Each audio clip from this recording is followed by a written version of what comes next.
Profesor Dr. Joe Lex Simpson dari Baylor College Medicine, Houston, Amerika, sekitar tahun 90-an itu pernah meneliti Al-Quran dan hadis secara medis. Dan beliau kagum dengan keakuratan informasi dalam Al-Quran dan dalam hadis.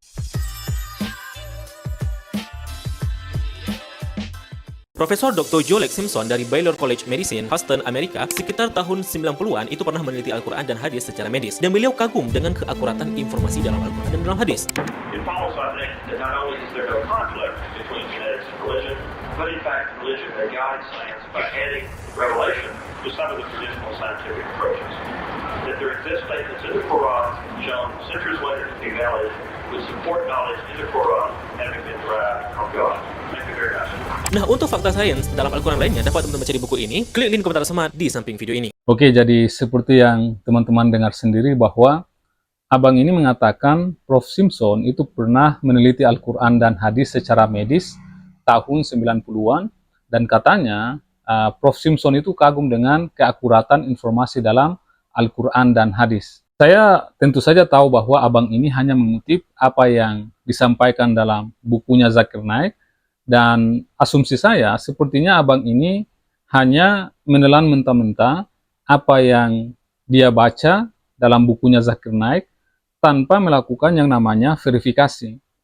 Saya sempat melihat beberapa konten lain dari Abang ini yang juga membahas beberapa cocoklogi lain dalam buku Zakir Naik tersebut ya. Semisal Expanding Universe, dan itu sudah saya bahas di video saya yang ini.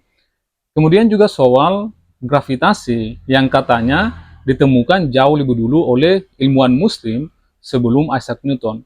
Padahal kalau kita lihat secara historis, ide soal gravitasi itu sudah muncul jauh sebelum para ilmuwan muslim muncul gitu.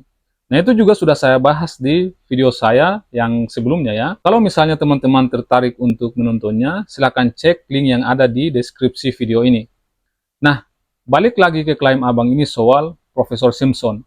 Pertama, saya sudah coba verifikasi klaim Abang ini dengan mencoba mencari hasil penelitian dari Prof. Simpson yang katanya sudah meneliti tentang Al-Quran dan hadis secara medis. Sayangnya, saya tidak menemukan satupun paper ilmiah yang dipublikasikan di jurnal akademis yang sudah melewati proses peer review dari Prof. Simpson yang secara akademis meneliti tentang Al-Quran atau hadis sebagai objek penelitian medis. Yang saya temukan itu justru potongan video-video serta kutipan-kutipan di internet yang diperoleh dari buku Cocoklogi Sains dalam Al-Quran, seperti bukunya Maurice Bucaille ataupun bukunya Zakir Naik yang dikutip oleh Abang ini.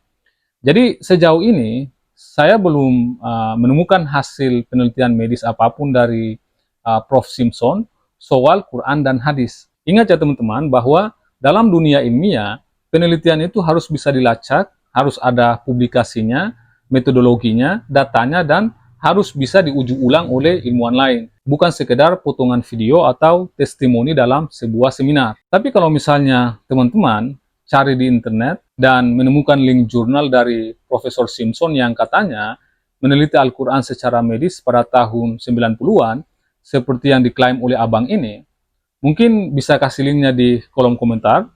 Kalau ternyata beliau benar-benar meneliti Al-Quran dan hadis secara medis, maka saya akan mengakui kesalahan saya, meminta maaf ke Abang ini, dan pastinya saya akan hapus video ini. Kemudian soal video dari Prof. Simpson yang ditampilkan oleh Abang ini di akhir videonya, ini semakin memperkuat asumsi saya bahwa Abang ini hanya menelan mentah-mentah informasi dari buku yang dia baca hanya karena yang tulis itu adalah Zakir Naik. Padahal kalau dia luangkan sedikit waktu untuk melakukan verifikasi, maka saya yakin dan percaya bahwa dia akan temukan narasi mengenai banyak ilmuwan barat, termasuk Prof. Simpson, yang katanya kagum dengan Al-Quran, itu adalah klaim yang terlalu dilebih-lebihkan. Faktanya, banyak pernyataan ilmuwan barat yang mereka kutip, yang katanya mengagumi Al-Quran, itu ternyata tidak sesuai dengan konteks. Salah satunya adalah termasuk dari Prof. Simpson ini. Kalau kita telusuri secara historis, video-video yang sering beredar itu ternyata berasal dari konferensi-konferensi pada tahun 1980-an yang diselenggarakan oleh Syekh Abdul Majid Al-Zindani, di mana beliau itu mendirikan sebuah lembaga bernama Commission on Scientific Science in the Quran and Sunnah dengan dukungan dari pemerintah Saudi gitu. Dalam konferensi-konferensi itu, ilmuwan-ilmuwan non-muslim itu diundang ke negara-negara Arab dengan semua biaya ditanggung, mulai dari tiket pesawat kelas bisnis, hotel mewah, hingga jamuan bersama tokoh-tokoh penting. Lalu, para ilmuwan ini diberikan terjemahan ayat-ayat dalam Al-Quran yang dianggap relevan dengan bidang mereka, kemudian mereka diminta memberikan komentar. Dari situlah muncul video-video populer yang sampai hari ini masih sering dipotong dan disebarkan di YouTube maupun media sosial. Dan salah satunya cuplikan yang ditampilkan oleh abang ini dalam videonya. Problemnya adalah bahwa potongan-potongan video tersebut ditampilkan seolah-olah para ilmuwan itu telah melakukan penelitian ilmiah terhadap Al-Quran, kemudian menyimpulkan bahwa Al-Quran itu pasti berasal dari Tuhan. Padahal kenyataannya tidak demikian. Dalam artikel Daniel Golden, dijelaskan bahwa Prof. Simpson yang dikutip oleh abang ini memang pernah menghadiri beberapa konferensi yang diadakan oleh Syekh Abdul Majid Al-Zindani, tetapi belakangan Profesor Simpson sendiri itu merasa bahwa beberapa komentarnya itu dipakai di luar konteks. Bahkan dia mengatakan bahwa beberapa kutipannya dalam konferensi tersebut ketika dipotong dari konteks aslinya, itu justru terdengar silly and embarrassing atau konyol dan memalukan. Dan ternyata bukan hanya Prof. Simpson.